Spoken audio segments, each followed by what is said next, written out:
Hello everyone, welcome back. If you haven't been here before, my name's Rachel. I started doing ASMR videos last year and I have just got back into it. Tonight I'm going back to the very start with a video similar to the very first one I made. So welcome to ASMR Minis, and this one is a D&D version. I have a couple of minis with me. I have 1, 2, 3, 4, 5 and 6. I might not get around to showing all of them today, so if I don't, then I'll do a follow-up video and show everyone the rest. Hopefully you'll find this nice and relaxing. I will show you the minis and I'll look at the monster manual and see what we can learn from it. I'm sure lots of you have seen one of these before, especially if you have played D&D. I would say they're even interesting if you haven't, because you can kind of learn a lot about monsters and mythical creatures. It's kind of good for anyone who's got a bit of a nerdy side or just likes fantasy, even gaming. A lot of the creatures in the monster manual you will find in some of your favourite games. I know I found a lot in here that I came across just playing MMOs and other stuff growing up. So yeah, it's a really beautiful book, as you can see. It has a depiction of a beholder. I almost forgot what a beholder was for a moment then. A little dwarf, and I'm assuming the guy at the front is a caster of some sort. Oh, actually I'm not sure. He has a sword. He could be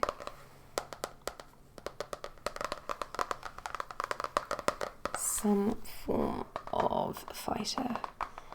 I don't know though. Maybe he's a caster that has a sword. So we will go through some of the pages in this and start with a little creature of mine. I will confess, a lot of these minis that I have in my collection are hand-me-downs from friends and family or people that I've played D&D with over the years. I've actually gifted minis many times to friends, especially if you like painting. A lot of people do like painting minis and they find that quite relaxing. I have not done that myself, but I can definitely 100% see why people enjoy doing that. So let's start with my first in my collection. Perhaps we can set the scene and then you can kind of, as you listen, perhaps guess what mini you might think it will be. Okay, so imagine you are with a party of adventurers. You have been fighting all day, you're on the road, and you all decide it's time to get a night's rest. As you and your party set up camp for the evening and you're slowly drifting into sleep, you hear something from the background but it starts to get louder and louder, and the noise is clickety clack, clickety clack. It's getting closer and closer and closer. Then out of the darkness appears a skeleton. So this little guy I like to call Captain Fairgraves. And legend has it, he spent his years seeking eternal life, and now he wanders the lands in limbo between life and death, unable to fully live or to fully die. So maybe he's approaching you guys for some help. Be wary of offering help to Captain Fairgraves. As you can see, he's got a spear and he has what looks like a little skull face on his tiny little shield. You can see his hollow eyes and his rib cage. It's quite a hollow material actually. I'm not sure what they make minis from. I think it can be various things.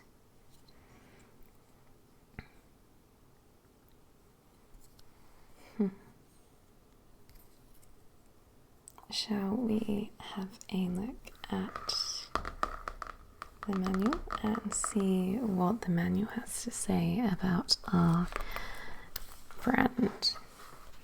So if I flick to what page?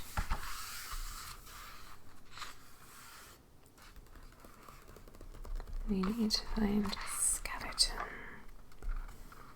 Lich lizard folk. No.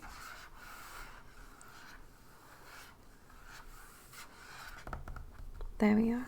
So it's page 272.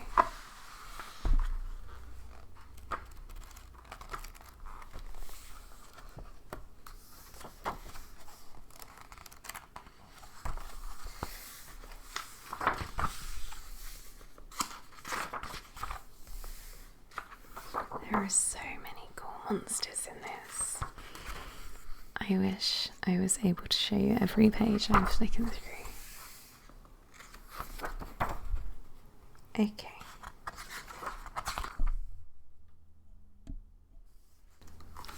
We are almost there.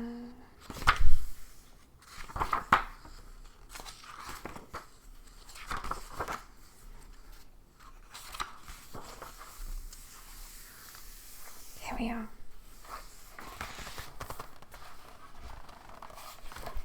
This is the page on skeletons. He looks just like our guy, our little mini. There is a lot of text here, so I won't read it all. Maybe I can pick one part that can perhaps be of interest. So, skeletons arise when emanated by dark magic. They heed the summons of spellcasters who call them from their stony tombs and ancient battlefields, or rise of their own accord in places saturated with death and loss, awakened by stirrings of necromantic energy, or the presence of corrupting evil. Spooky. This is good Halloween vibes. Habitual behaviours. Let's read some of this. Independent skeletons, temporarily or permanently free of their master's control, sometimes pantomime actions of their past lives, their bones echoing the rote behaviours of their former living selves. The skeleton of a miner might lift a pick and start chipping away at the stone walls. The skeleton of a guard might strike up a post at a random doorway. The skeleton of a dragon might lie down on a pile of treasure, while the skeleton of a horse cops grass it can't eat. Left alone in a ballroom, the skeletons of nobles might continue an eternally unfinished dance. That's quite cool. Our skeletons are pretty eerie creatures. So that's my first mini. Let's pick one more to look at. Okay. Let me close that. Okay. This next creature and the mini I'm about to show you is something we're all pretty familiar with. It lurks online and it causes havoc wherever it is. My next mini is a troll. As you can see, it's on like a little green grassy patch. He's got dark green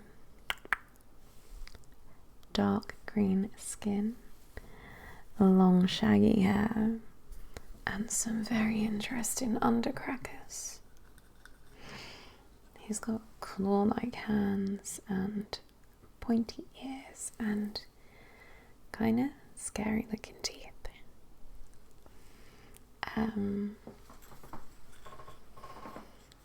Shall we also look through the manual for this one?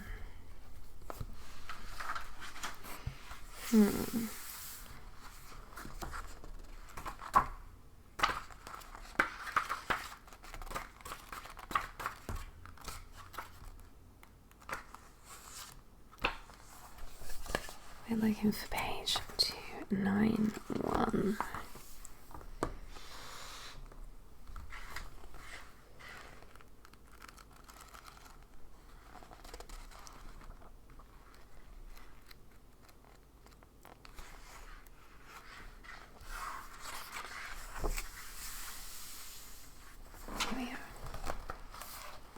He is just like the one I have.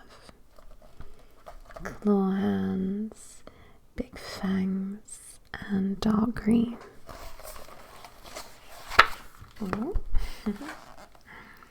Let's see what interesting things they might have in our manual.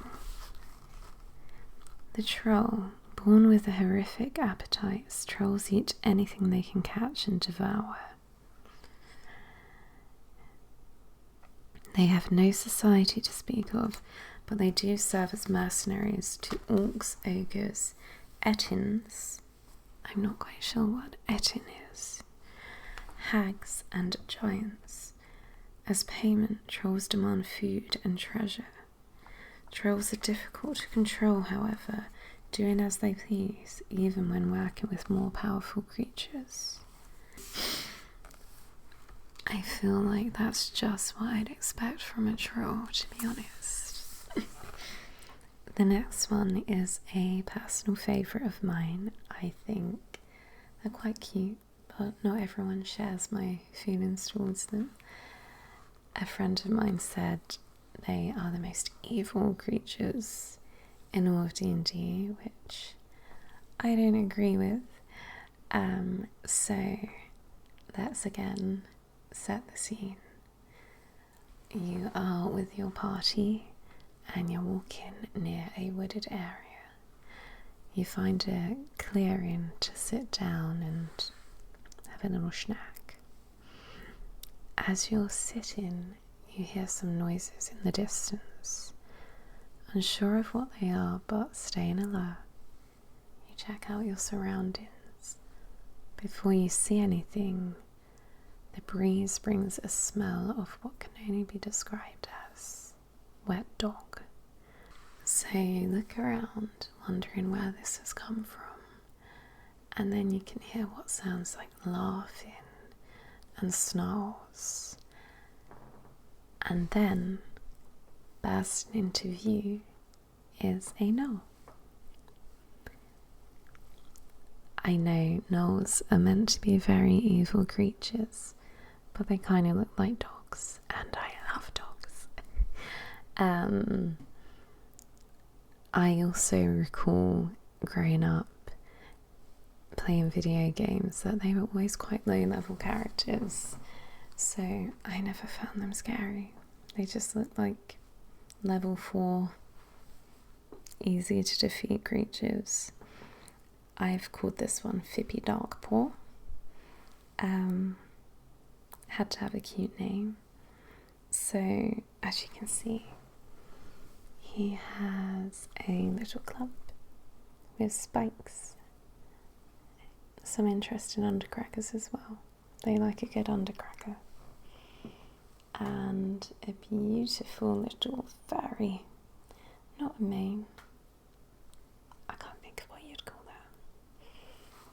But he's gorgeous. He's a naughty gnoll. Let's have another flick through the book and see what they have to say about my favourite little creature. Page. Let's see what page they're on. Gnolls are page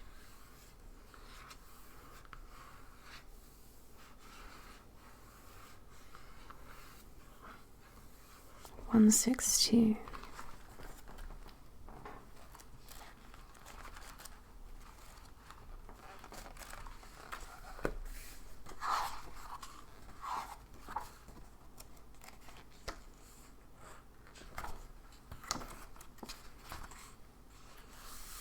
Here we are. Okay. I must admit this one is not as cute as mine. Okay, he is looking a little bit terrifying, actually. Let's see what they have to say. Gnolls are feral humanoids that attack settlements along the frontiers and the borderlands of civilization without warning, slaughtering their victims and devouring their flesh. It doesn't actually sound that great. They are of demonic origin.